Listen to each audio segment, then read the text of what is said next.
Hello, मेरा नाम है अभिषेक सिंह और स्वागत करता हूं बच्चों आप सभी का हमारे इस खूबसूरत से प्यारे से प्लेटफॉर्म पे जिसका नाम है जेआर कॉलेज।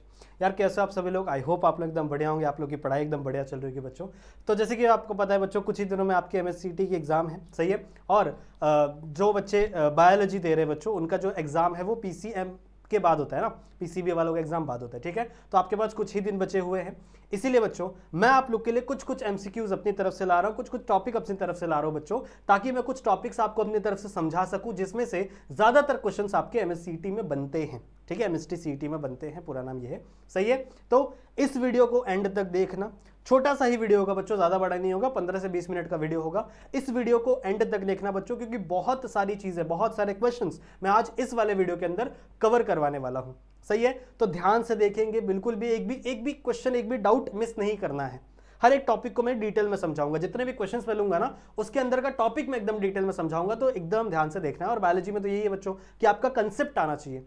अगर आपको कंसेप्ट नहीं समझा होगा ना, अगर आपको बायो पढ़ते समय कंसेप्ट नहीं समझा होगा, तो आप उस क्वेश्चन को सॉल्व नहीं कर पाओगे, क्योंकि क्वेश्चन बहुत ही ज्यादा घुमा फिरा के you can say concept wise पूछा जाता है, सही है। और अगर आपने शुरू से हमारे लेक्चर देखे होंगे, हमारे इस प्लेटफॉर्म पे लेक्चर देखे होंगे, तो आपको पता होगा हम कंसेप्ट बाय कंसेप्ट एक एक लेक्चर, एक एक टॉपिक आपको पढ़ाए हैं इस वाले चैनल के ऊपर। अगर आपको विश्वास नहीं होता तो आप जाके हमारे प्लेलिस्ट को चेकआउट कर सकते हैं, चलेगा, ठीक है। सो इस वाले वीडियो में बच्चों हम लोग कुछ एमसीक्यूज, 5 से 6 एमसीक्यूज बच्चों हम लोग डिस्कस करेंगे, साथ ही उसके कंसेप्ट को भी हम लोग जानेंगे, ठीक है। तो शुरू करते हैं। एक और बात बच्चों, अगर आप लोगों ने मुझे इंस्टाग्राम पे फॉलो नहीं किया तो मुझे इंस्टाग्राम पे भी फॉलो कर लेना, ठीक है। आप लोग को आईडी पता ही होगी, मैंने बहुत जगह आईडी ऑलरेडी मेंशन की है, यहाँ पे मैं लिखना भूल गया हूँ, पर कोई बात नहीं, ठीक है। इंस्टाग्राम पे भी फॉलो कर लो, वहाँ पे बहुत सारे क्वेश्चंस मैं देता रहता हूँ। साथ ही साथ हमारे ऐप को डाउनलोड कर सकते हो बच्चों आप, हमारे जेआर ट्यूटोरियल्स का जो ऐप है उसे भी आप अपने फोन में डाउनलोड करके रख लीजिए, ठीक है। तो चलो बच्चों शुरू करते हैं आज के इस लेक्चर को और देखते हैं कौन कौन से वो एमसीक्यूज हैं जो हमें जरूर पढ़कर जाना चाहिए हमारे पीसीबी एग्जाम में, जिसमें हम लोग बायोलॉजी को कैटर करने वाले हैं। So this is lecture number 4, already 3 video मैंने बनाया हुआ है इसके ऊपर, ठीक है। तो जरूर से बच्चों उन वीडियोस को भी आप देखिएगा। चलिए शुरुआत करते हैं बच्चों सबसे पहले क्वेश्चन से। फर्स्ट क्वेश्चन क्या है? Formation of dash molecule is considered as the landmark of origin of life. सुनिए, जब ओरिजिन ऑफ लाइफ हो रहा था, आप लोग ने 5th लेसन पढ़ा है 12th बायोलॉजी का, जहां पे मैंने आपको केमिकल एवोल्यूशन पढ़ाया था, सही है, कि पहले कुछ केमिकल्स का फॉर्म हुआ होगा, कुछ छोटे छोटे सिंपल केमिकल्स बने होंगे, फिर उन सिंपल केमिकल्स को जोड़ जोड़ के एक बड़े मॉलिक्यूल बना होगा, और उस बड़े मॉलिक्यूल से आगे चल के एक सेल का फॉर्मेशन हुआ होगा, जिसको हम लोग कोसर वेट कहते हैं, सही है। तो कोसर वेट भी एक बहुत इंपॉर्टेंट वर्ड है बच्चों। सबसे प्रिमिटिव सेल को आप कोसर वेट कह सकते हो। इसके ऊपर भी क्वेश्चन बन सकता है आपके सीईटी के एग्जामिनेशन में, ठीक है। तो कोसर वेट याद रखना, इट इज सबसे प्रिमिटिव सेल। अब वो कोसर वेट बना किससे है बच्चों?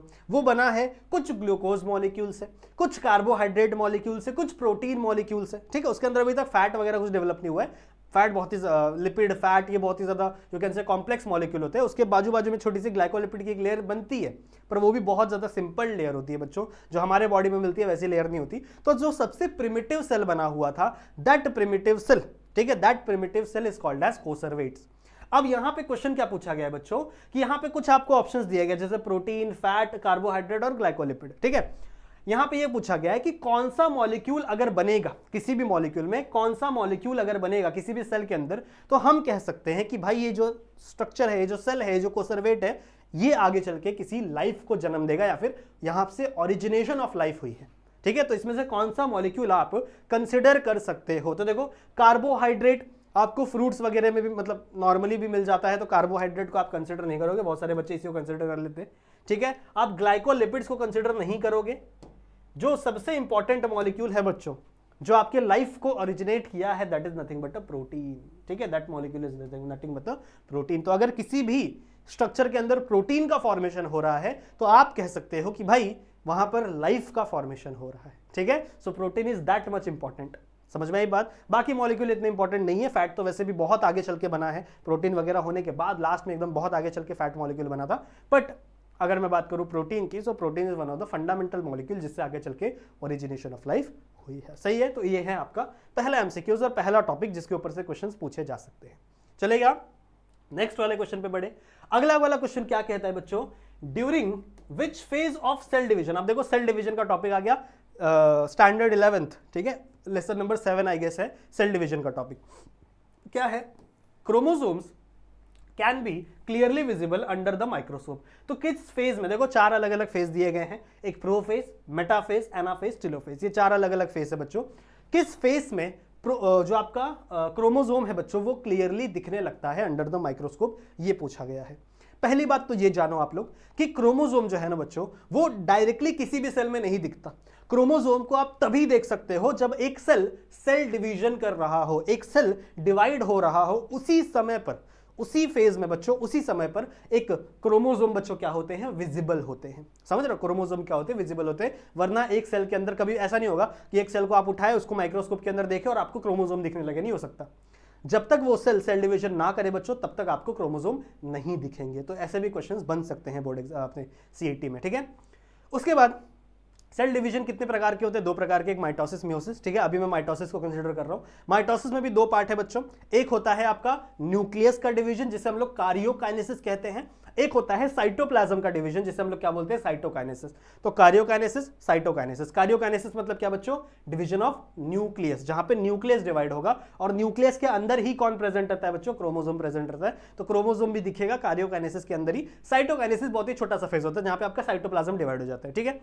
तो ज्यादातर जो क्वेश्चंस आते हैं वो कार्योकाइनेसिस के ऊपर ही आते हैं बच्चों। कार्योकाइनेसिस टोटल 4 स्टेप्स में परफॉर्म किया जाता है, होता है आपके सेल द्वारा, ठीक है। तो 4 स्टेप्स लगते हैं बच्चों कार्योकाइनेसिस के लिए। कौन कौन से 4 स्टेप है बच्चों, prophase, metaphase, anaphase, telophase. Prophase क्या है, सबसे प्रिमिटिव फेज है।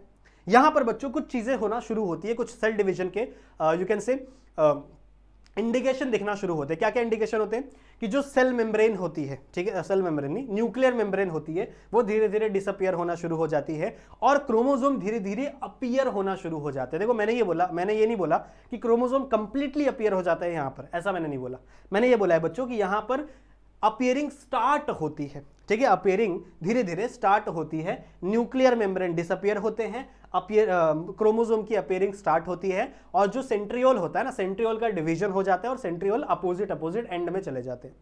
अगला फेस आता है बच्चों मेटाफेस। अब जो चीजें यहां पर शुरू होती है ना, जो चीजें यहां पर शुरू होती है वो चीजें यहां पर कंप्लीट होती है, ठीक है, समझ में आई बात। तो न्यूक्लियस का जो न्यूक्लियर मेम्ब्रेन थी वो डिसअपियर होना शुरू हो रही थी प्रोफेज में, तो न्यूक्लियस की मेम्ब्रेन कंप्लीटली डिसअपियर हो जाती है मेटाफेज में और क्रोमोसोम धीरे धीरे दिखना शुरू हो रहे थे आपके प्रोफेज में। तो मेटाफेज में बच्चों वो कंप्लीटली दिखते हैं, समझ में आई बात। तो मेटाफेज वो फेस है बच्चों, मेटाफेज वो फेस है जहां पे क्रोमोसोम बच्चों can be clearly visible under the microscope.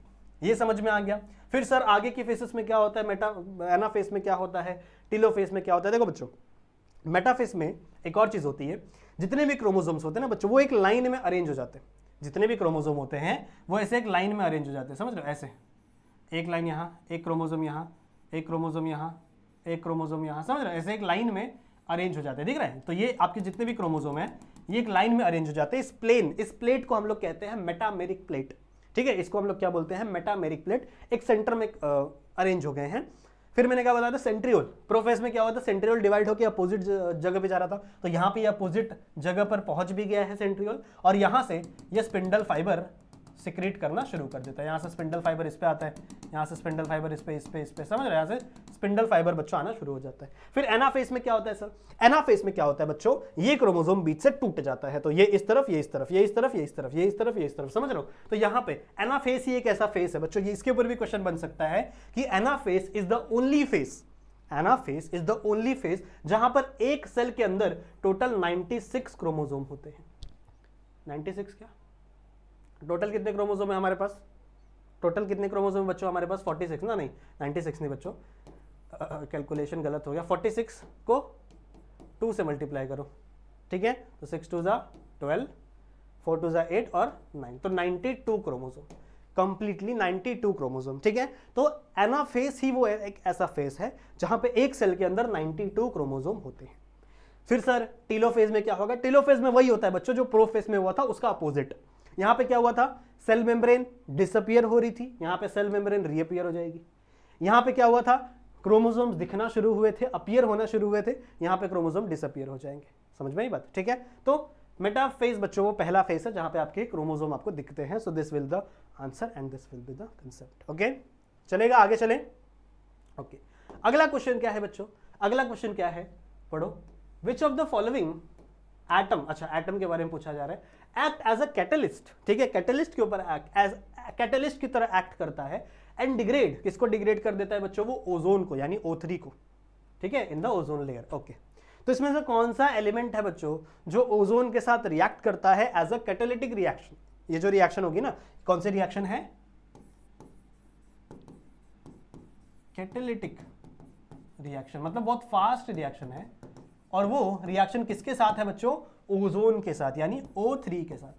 तो कौन सा वो एलिमेंट है, कौन सा वो मेटल है बच्चों, मेटल नहीं सॉरी, कौन सा एटम है जो ओजोन के साथ रिएक्ट करके उसका डिप्लीशन करवा देता है? तो कौन है वो? मैं बता देता हूं आप लोग को, वो है बच्चों आपका प्यारा दुलारा क्लोरीन। ठीक है, कौन है बच्चों वो? क्लोरीन। सही है। तो जब क्लोरीन ऑक्सीजन के साथ रिएक्ट होता है, ऑक्सीजन नहीं सॉरी, ओजोन के साथ रिएक्ट होता है तो क्या फॉर्म होता है पता है? ये क्लोरीन एक ऑक्सीजन को लेकर चला जाता है और यहां पे कंपाउंड बनता है बच्चों ClO। इसको कहते हैं क्लोरीन मोनोऑक्साइड। क्या नाम है इसका? इसका नाम है क्लोरीन मोनोऑक्साइड। समझ में आई बात? अब देखो, क्लोरीन, एक क्लोरीन यहां पे, एक क्लोरीन यहां पे 3 ऑक्सीजन था, एक ऑक्सीजन ये लेके चला गया, तो क्या बचा? बचता है बच्चों O2, यानी ऑक्सीजन बचता है। O2 बचता है बच्चों, यानी ऑक्सीजन। लेकिन क्या हुआ? ओजोन का डिग्रेडेशन हो गया बच्चों, ओजोन को तोड़ दिया गया, डिग्रेड कर दिया गया इन द ओजोन लेयर। तो क्लोरीन अगर बहुत ज्यादा चला गया ओजोन लेयर के अंदर तो वो ओजोन लेयर का डिग्रेडेशन कर देता है। एक मॉलिक्यूल है बच्चों जिसको हम लोग कहते हैं CFC, ठीक है, एक मॉलिक्यूल है जिसे हम लोग क्या बोलते हैं बच्चों? CFC। इसका फुल फॉर्म क्या है? क्लोरोफ्लोरोकार्बन। इसका फुल फॉर्म क्या है बच्चों? क्लोरोफ्लोरोकार्बन। अब ये मॉलिक्यूल्स आज तो बैन है, आज के समय में बच्चों कोई इस मॉलिक्यूल को यूज नहीं करता, इस कंपाउंड को यूज नहीं करता। पर पहले के समय में ना बच्चों इस कंपाउंड को यूज किया जाता था फॉर ठंडा करने के लिए, चीज़ों को, ठंडी गैस के लिए बच्चों इसको यूज़ किया जाता था। तो कहाँ पे यूज़ होगा? AC में यूज़ होता था, ठीक है, AC में यूज़ किया जाता था, फ्रिज में यूज़ किया जाता था। तो AC से जो हवा निकलती थी बच्चों उसके अंदर CFC होता था। जो फ्रिज के अंदर गैस रहती है ना, बोलते हैं ना गैस खत्म हो गया फ्रिज का इसलिए फ्रिज ठंडा नहीं हो पा रहा है, तो वो गैस भी बच्चों क्या होती थी? पहले CFC होती थी। तो ये CFC इतनी लाइट गैस है कि ये सीधा चली जाती थी बच्चों ओजोन में, और ये ओजोन को डिप्लीट कर देती थी, यानी उसका कन्वर्जन करवा देती थी इस फॉर्म में, because CFC contain the chlorine. CFC has the chlorine in the structure। Okay, समझ में आ गया? आई होप आपको ये सारी चीजें क्लियर होगी। मेरे साथ साथ इसको कैप्चर भी करते चलो और पढ़ते भी चलो। अगला क्वेश्चन क्या है बच्चों? ड्यूरिंग एसेक्सुअल रिप्रोडक्शन के समय जिम्यूल फॉर्मेशन ऑकर इन। जिम्यूल फॉर्मेशन किसके अंदर होता है? ये बात ये लेक्चर में भी मैंने बहुत डिटेल में पढ़ाया था बच्चों कि जिम्यूल फॉर्मेशन एक ऐसा टाइप ऑफ रिप्रोडक्शन है जो सिर्फ और सिर्फ एक ही ऑर्गेनिज्म के अंदर होता है, ठीक है, एक ही ग्रुप ऑफ ऑर्गेनिज्म के अंदर होता है, जिसको हम लोग पॉरीफेरास कहते हैं। पॉरीफेरा को हम लोग स्पॉन्जेस भी कहते हैं। तो होता क्या है बच्चों, कैसी होती है उनकी बॉडी में, आपको दिखाता हूं। देखो, कुछ ऐसा सा, मतलब मटका देखा है, मटके की शेप के होते हैं, ऊपर एक बड़ा सा होल रहता है और कुछ ऐसे से रहते हैं। ये एनिमल्स हैं, समझ रहे हो? बहुत ही प्रिमिटिव एनिमल है। जो सबसे पहले एनिमल्स बने थे ना, वो ये थे, ठीक है। तो ये आपके वो एनिमल है, ऊपर एक बड़ा सा छेद है। इस बड़े से छेद को हम लोग क्या बोलते हैं? याद करो, इसे हम लोग बोलते हैं ऑस्क्यूलम। और ये जो इसके अंदर ऐसे छोटे छोटे छेद होते हैं साइड में, इसको हम लोग ऑस्टिया बोलते हैं। ये आपका ऑस्टिया, ये बड़ा वाला छेद ऑस्क्यूलम। ये चीजें मैंने आपको पढ़ाई हुई है। अब क्या होगा जब ये देखो, ये मटके की तरह, ठीक है। अब इमेजिन करो कि मैंने यहां पर एक चाकू लगा, मैं चाकू लेकर आया। इमेजिन करो बच्चों, मेरे पास एक मस्त सा नाइफ है, ठीक है, एक नाइफ है, और मैंने इसको बीच से कट कर दिया।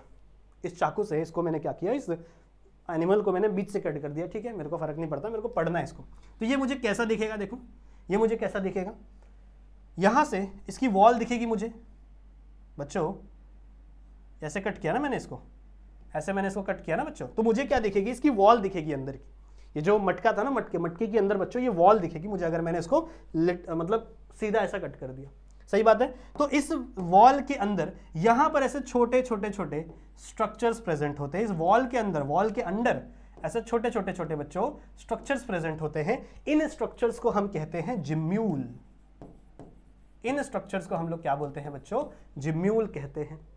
और जब मान लो ये ऑर्गेनिज्म मर जाएगा या फिर इसे कोई काट पीट के खत्म कर देगा मान लो, ठीक है, तो ये जिम्यूल यहां से अलग हो जाएंगे और जहां पे भी ये गिरेंगे फिर वहां से एक नया पॉरीफेरा जन्म लेगा, ठीक है। किसके अंदर होता है बच्चों? पॉरीफेरा, यानी स्पोरेंजिया, नहीं है स्पोरेंजिया लिखा है ना, स्पॉन्जेस के अंदर होता है, सॉरी स्पॉन्जेस, मैंने बोला ना स्पॉन्जेस कहते हैं, वो कंफ्यूज करने के लिए दिया है। स्पायरोगायरा लिखा है ना, स्पायरोगायरा क्या है?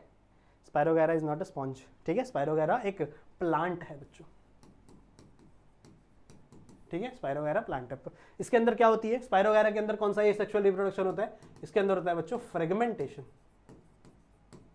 ठीक है। अगर फ्रेगमेंटेशन क्वेश्चन पूछा जाता तो yes the answer will be spirogyra, पर यहाँ पे जिम्यूल फॉर्मेशन है बच्चों, जिम्यूल फॉर्मेशन स्पॉन्जेस के अंदर होता है। डन है, ठीक है। अगले आखिरी क्वेश्चन पे चले बच्चों, this is our last question. क्या क्वेश्चन है बच्चों? Which of the following genotype, ठीक है, which of the following genotype characterize an organism that has heterozygous for 2 gene. इनमें बच्चों कौन सा ऐसा इसमें कौन सा ऐसा बच्चों आपको जीनोटाइप दिख रहा है जहां पे 2 जीन के लिए हेट्रोजाइगस कंडीशन दी गई है? Now what is mean by heterozygous? Heterozygous का मतलब होता है कि आपके पास एक डोमिनेंट जीन हो और एक रिसेसिव जीन हो, एक डोमिनेंट हो एक रिसेसिव हो। जैसे मान लो प्लांट हाइट की बात करूं तो प्लांट हाइट क्या हो सकता है? या तो टॉल या तो डॉर्फ, या तो टॉल या तो डॉर्फ। तो टॉल के लिए हम लोग कैपिटल टी दिखाते हैं, डॉर्फ के लिए हम लोग क्या दिखाते हैं बच्चों? स्मॉल टी दिखाते हैं। लेकिन अगर इमेजिन करो कि इसके पास दोनों ही कैपिटल टी है, तो ये तो होमोजाइगस हो गया ना। ये क्या हो गया? होमोजाइगस। ये होमोजाइगस टॉल है। हेट्रोजाइगस कब होगा? जब 2 अलग अलग गैमीट मिले, 2 अलग अलग जीन मिलेंगे, मतलब बड़ा वाला और छोटा वाला। तो इसको हम लोग कह देंगे बच्चों हेट्रोजाइगस कंडीशन। इसको हम लोग क्या बोलेंगे? Heterozygous condition. क्लियर है? क्लियर है? समझ में आ गया? तो ये आपका हेटेरोजाइगस कंडीशन। अब यहां पर आपको हेटेरोजाइगस उसके लिए बताना है 2 जीन के लिए, मतलब दोनों जीन में एक बड़ा और एक छोटा होना चाहिए। तो कहां पे है बच्चों? यही है आपका आंसर। यहां पे कैपिटल आर स्मॉल आर, यहां पे capital Y small Y, capital R small R, capital Y small Y. Clear है? समझ में आ गया? So this will be the right answer. यहां पे देखो, यहां पे ये होमोजाइगस है, ये हेटेरोजाइगस है। यहां पे दोनों ही होमोजाइगस है। यहां पे ये होमोजाइगस है, ये हेटेरोजाइगस है। सॉरी ये होमोजाइगस है, ये हेटेरोजाइगस है। तो दोनों हेटेरोजाइगस चाहिए ना, तो ये दो यहाँ पे ये भी हेटेरो, ये भी हेटेरो। क्लियर है? सो this will be the correct option, this will be the correct answer. Clear है? समझ में आ गया? ठीक है। So thank you so much बच्चों इस वीडियो को यहाँ तक देखने के लिए। ऐसे ही और भी वीडियोस आपको मिलेंगे, ठीक है। इस चैनल पे बने रहो, इस चैनल को सब्सक्राइब करके रहो। बहुत सारी चीज़ें बच्चों मैं आप लोग के लिए प्रोवाइड कर रहा हूँ, बहुत सारी चीज़ें मैं आप लोग के लिए कोशिश कर रहा हूँ बनाने की, ठीक है। सो वीडियो को शेयर कर देना, ठीक है, चलेगा। मैं मिलता हूँ आप लोगों से ऐसी और वीडियो में जहाँ पे और भी बहुत सारी बातें करेंगे। तब तक के लिए आप अपना ध्यान रखिए and keep studying. Bye bye.